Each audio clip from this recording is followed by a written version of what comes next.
Hi, I'm Coach Corey Wayne, and this is my video coaching newsletter. And the topic of today's newsletter is going to be reattraction using the no contact rule. Well, I've got two emails I'm going to go through with you. The first one's kind of it's actually a pretty short email, and the second one's a little longer. It's a nice success story. A guy's been following me for about 2 years now. A couple months ago, he met what he considers his dream woman. And what I liked about it is he goes through how easy and effortless it is. And what I liked about it's a good contrast with the first guy. Because the first guy has actually been friends with a woman for about 10 years. I guess for the past 6 years there's been an attraction and they started dating about 6 months ago. But about a month ago she friend zoned him. He agreed to being stuck back in friend zone, unfortunately. And now he's trying to get himself out of it. And what's interesting is I had a phone session with a guy just recently who he had met a woman, several decades ago when he was younger. He was married. This particular woman was a friend of one of his family members. And so they continued to see each other every, once a decade or whatever. He didn't think anything of it, but obviously he could feel there was a strong attraction between the two of them. Anyways, fast forward several decades, they're both single at the same time. They started dating.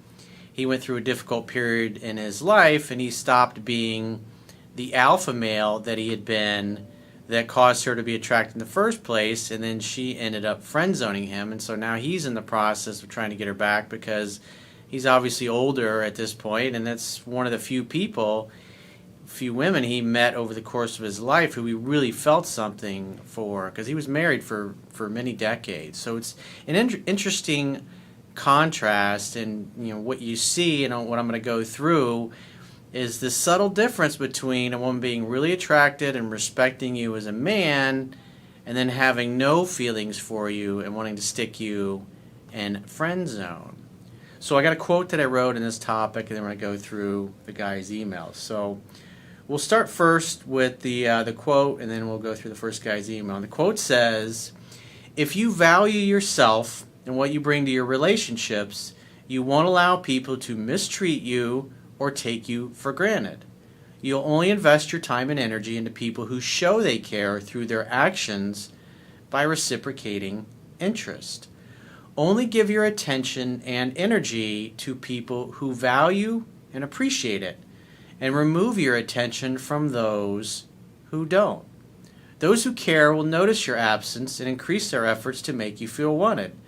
Those who don't will let you disappear forever. That will tell you everything you need to know."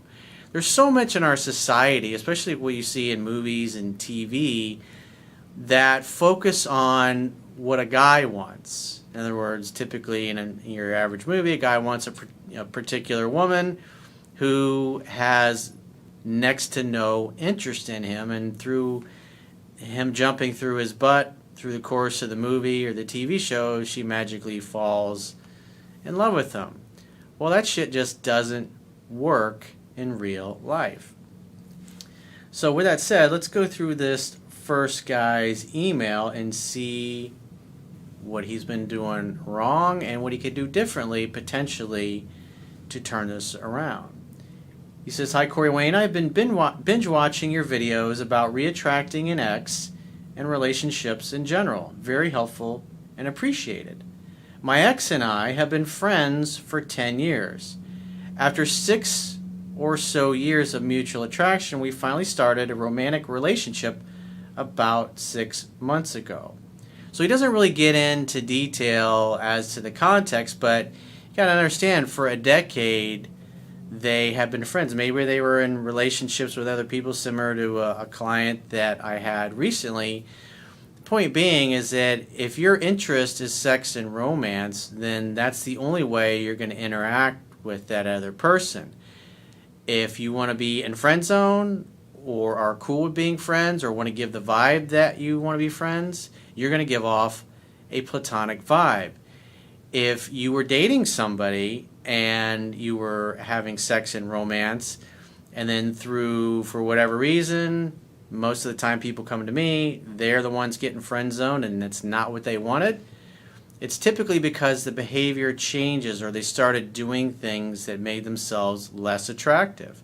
And therefore, as the woman lost attraction, she felt there was no chemistry, no spark, and at the end of the day, women care about their feelings towards you.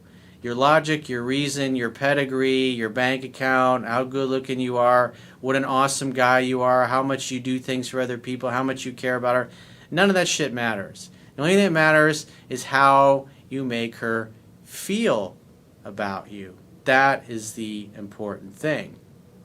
And so obviously, he admits that for, I guess, the past 6 of the 10 years, there was obviously some kind of romantic attraction for one another, but for whatever reason, they didn't act upon it. So if I'm a betting man, and again, he didn't elaborate, more than likely he was probably into her this whole period of time for whatever reason she wasn't available, and they started dating, probably smothered her a little too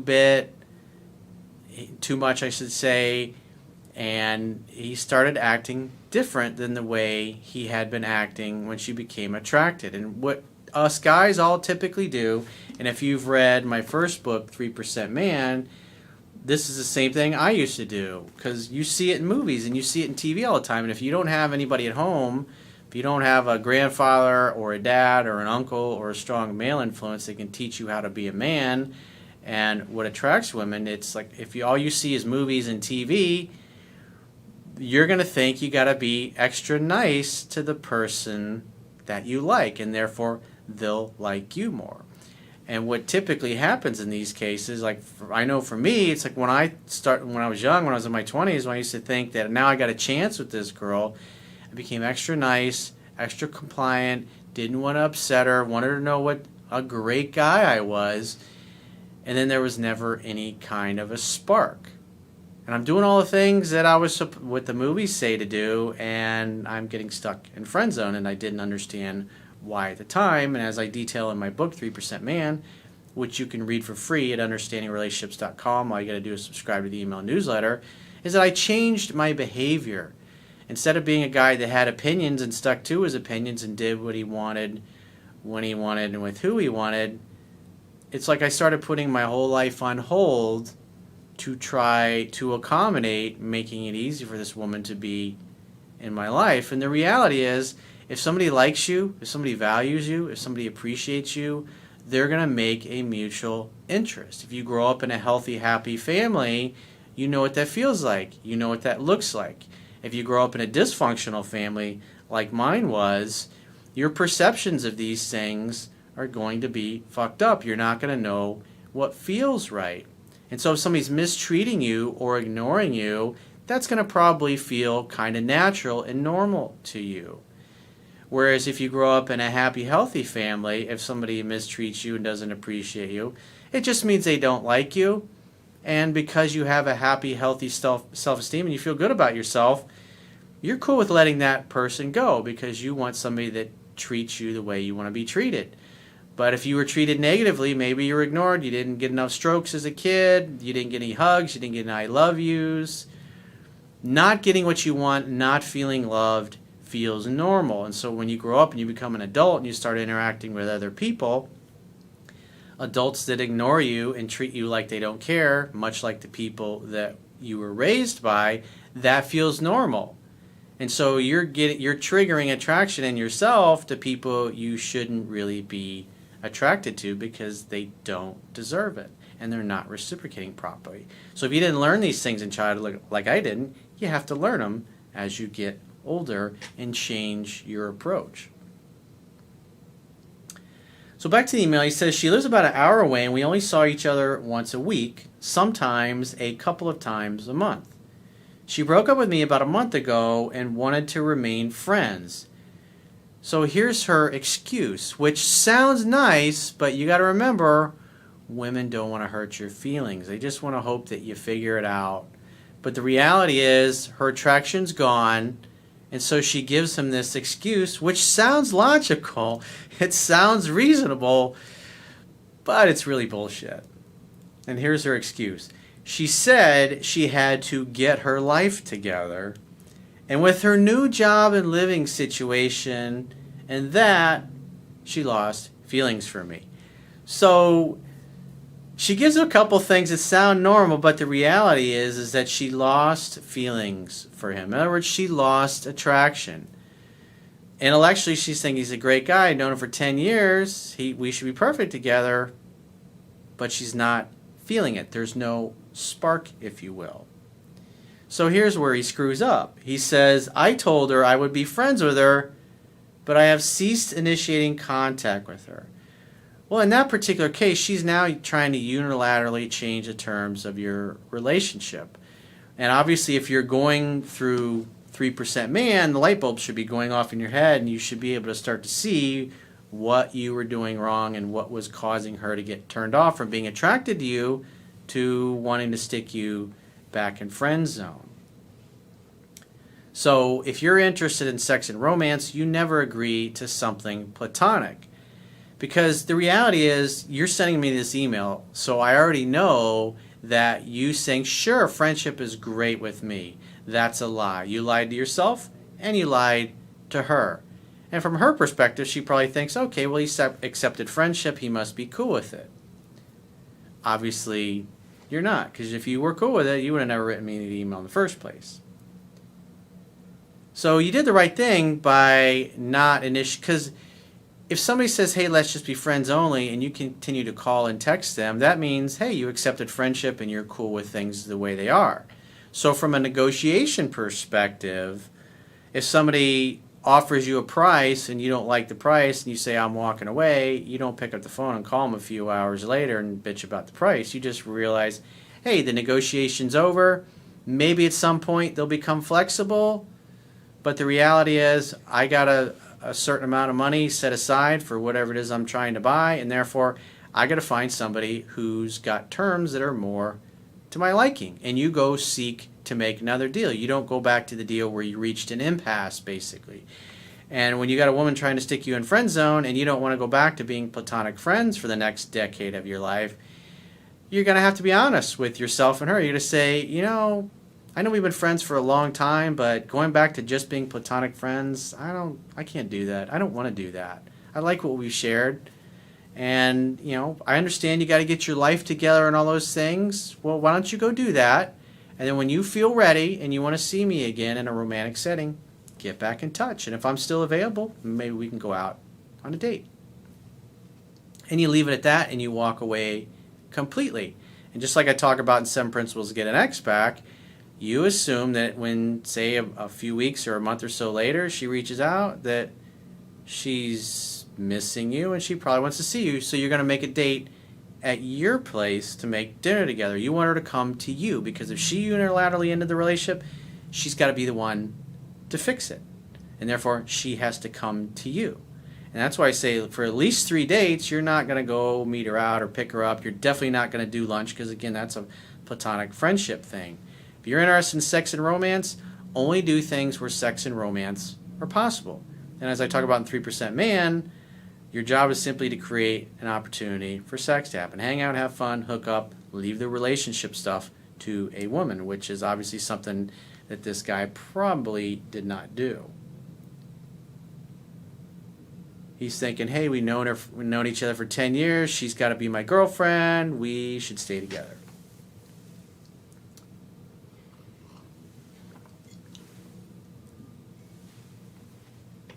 He says, however, she still likes or loves my posts on Facebook and consistently contacts me on Facebook every 2 to 4 days with minor insignificant things like memes or links to things she thinks I could use for work, etc. Basically, not really communicating anything with substance. She also adds new music to our mutual Spotify playlist every week or so. He says, I quit contributing to it since the breakup. What should I do? I would be doing nothing. Should I respond to her Facebook messages and memes? Maybe once a week you go in there, and if one of them is funny, like it, and that's it. I would, because if she's not asking you, I'm assuming that typically when you guys were dating, she's probably texting you or calling you, and now she's limiting it through Facebook. And so what typically happens in these situations, and what I was also going on with the client that I mentioned earlier, is that he gets messages from her through social media. And he's like, do I respond to these or not? It's like, well, if she was calling you and texting you when you were dating and hooking up, I would wait till she gets back in touch and addresses you directly, not when she's acting like a fan on your social media. So it really depends on what the context of the direct messages are. Hey, how have you been? What have you been up to? Those kinds of things.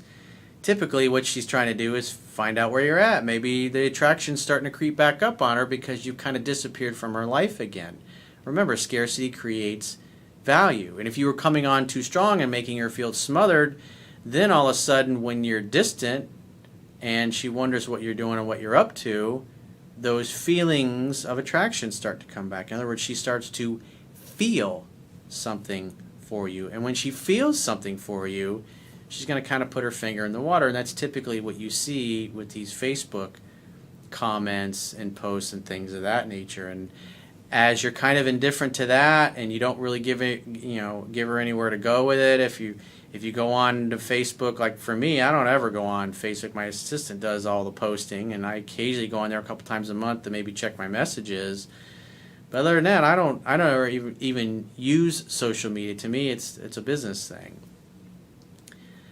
So, the idea is that if you're busy, think about it. If you've met another woman since you got friend zoned and you started dating other women, you're not really going to want to interact with a woman who has stuck you in friend zone. You're bored with that. If you got a girl that's coming over and fucking your brains out, you'll take your time getting back to the chick that sent you, that was nice enough to friend zone you and now sends you stupid dog memes or cat memes through your social media. So if that's kind of stuff's going to be a low priority. If she's just sending you a picture or something, like I said, let them pile up and then go on there on the weekends, and then just, if you see one that's funny, just like it back. I wouldn't even write her back, because then she's going to notice that something's different. In other words, it's like you're going on there and you're being nice to acknowledge that she sent you some silly meme, but you're not really participating, you're not communicating, and so what that typically does is it forces her to become even bolder. And that's when you'll get the text or the phone call, and that's what you're looking for. That's the purpose of the no contact. The no contact is just disappearing, and then if she starts contacting you directly, especially if she's asking you what you've been doing or how you've been or what you're up to, assume she wants to see you, try to make a date at your place to make dinner together. But if she won't come over or tries to get you to meet for coffee or lunch, you're going to turn those requests down. Again, I address how to handle those objections in 7 Principles to Get an Expect, so I'm not going to go over that here. But the idea is that if she's messaging you and texting you, assume she wants to see you, make a date, to turn down any requests for anything that can be platonic, like lunches or meeting for coffee or going to her place. She's got to come to you. She's got to earn you back, not the other way around. Should I tell her to forget about our 10-year friendship and get lost? I wouldn't do that. That's just kind of butthurt and needing to resolve something right now. And you got to remember, women take time for their feelings to develop. And you getting butthurt and saying, fuck you, I don't ever want to hear from you again, that's not going to help you get what you want. Again, if you didn't care, you'd have never written me an email. So obviously, you're not interested in telling her to get lost. What you really want is her to come back over and start sleeping with you again. She's a good person, and I really do care for her, but it pains me to still be so close, yet so emotionally far away from her. Well, like I said, stop all the friendship stuff. As a man, if this was just strictly a girl you had just met and wanted to date, you'd be using the phone to set dates, and that would be it. You don't want to set dates, you don't have time to participate in BS. So like I said, if you handle the social media stuff that way, I like the fact that you're not adding to your Spotify playlist. So she's going to see that. She's going to notice that. Like I talk about in 3% Man, the quickest way to get somebody else's attention is to remove yours. And you've done that for the most part. The only thing I would change is just the Facebook messages and memes. Maybe go in there once a week, and if she says, hey, what took you so long to respond? Just say, oh, I've been really busy, been dating a lot, and just haven't had time for social media. If you got something important to say, just call me or text me. And leave it at that. And just keep the same thing. Even if you start dating and hooking up again, don't go back to dropping what you're doing to respond to social media messages. So with that said, let's go to the second guy's email and see how it's done properly. So this guy says, "Hi Corey, I just want to express to you how much you've helped me by sharing my story. I've been following your work for about 2 years, in which the first year I've read your book about 13 times and supplemented it with videos nonstop. I felt I have to master the stuff you teach because I saw it works, and it got me to a beautiful place of inner peace, both with women and myself." Well, like I say all the time, if you think I'm full of shit, if you just apply the things that I teach, and not only 3% Man, but also my second book, Mastering Yourself, you can read both for free at understandingrelationships.com, you'll see that it works. And that's the beauty of it. It's like, I don't have to be a salesman, I don't have to justify anything. It's like, you just apply it, you're going to see that this stuff works for you. It's going to work way better than what you were doing on your own. He says, "I learned how to not only handle women, but my masculinity, but also how to connect with women on an intimate emotional level, something that helped me both in my relationships and with my clients." I know you guys love these mugs. You can get these at Teespring, by the way. The Come On Man, 3% Club, no drama allowed. I've got my favorite tea in here, which, it's interesting, the fact that I drink several pots of tea a week. This is something from an old girlfriend of mine who got me into drinking tea, and all these years later, I still do it. I even got my dad into drinking tea, and he drinks tea instead of coffee now, all these years later. It's amazing how people influence your life, and you pick up things from, and you take them with you the rest of your life. It's pretty cool. To make a long story short, I was single for the past 2 years. I've been dating and having some fun with ladies, but none of them struck me as a huge catch. Well, I found, because I've been a professional unicorn hunter, if you will, off and on over my life, is that you get about 2 to 3 of these a decade, depending on how long you stay together and that kind of thing. So it behooves you to get prepared for the unicorn, because when they come along and you screw those up, it really fucking sucks. Because you're probably not going to see another one that knocks your socks off and that you jive with that well for probably another 3 to 5 years on average. The ones who did but weren't interested in me as much, I simply let go of, which helped me in not wasting my energy on women, and in turn to use it to invest in my own self-development, personal and business-wise. And that's what I was talking about earlier in the video. He's looking and he's seeing how much is reciprocated from the other person, and when it's not sufficient, he's like, but again, if you grow up in a family like mine, that feels normal to you. And what do? You keep pursuing somebody that's really not making much of an effort, which can cause you to waste a shit ton of time on people who really you got no chance with and no chemistry with and aren't compatible with anyways. You want somebody who's like, fuck yeah, I'd love to go out with you. I'd love to see you. I'd love to spend time with you. That would be wonderful. It'd be great to go to dinner. It'd be great to go out and have a glass of wine with you. People that just can't seem to make the time. Oh, my schedule's so busy. Fuck you. They're not interested. Let them go. Keep searching for somebody until you find somebody who's excited. Everybody else, they can pound sand. I've grown my business and learned to love myself in all ways and situations. About 2 months ago, I met this girl that was 100% all the qualities in my list. When I made the move, I knew exactly what to say, what to do, how to read her attraction level, which was about a 7 to begin with, and how to pivot the interaction to a way that will keep it somewhat mysterious as well as promote interest. Less is more. But this is what happens. He spent 2 years practicing and being able to tell when a woman was into him and when a woman wasn't. And when he found one who really was, where he really liked her and she really liked him, because he had practiced, he was ready for it.